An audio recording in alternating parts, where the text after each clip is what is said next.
thinking about ordering from Florella.com, aka Flair LA.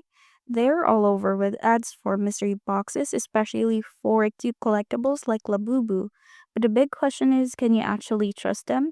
Quick disclaimer, everything in this review is based on public information and personal opinion. Also, a lot of you guys ask me how I do this research so fast. I actually put together a complete guide that shows you my exact process. Links in the description.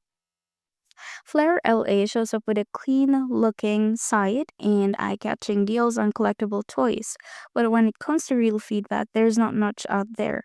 The only actual mention we could find is a short red thread where someone asked about Flair LA and got a few replies after saying that they were suspicious or advising caution.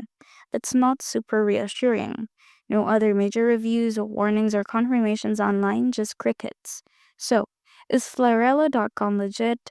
Honestly, it's hard to tell. It might be a real store, but with barely any reviews, no clear background info, and zero customer proof, it feels risky. If you're into Labubu or Pop Mart, you might want to stick with trusted platforms or official retailers instead.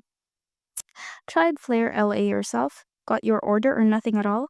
Drop your experience in the comments and don't forget to like and subscribe for more no BS reviews.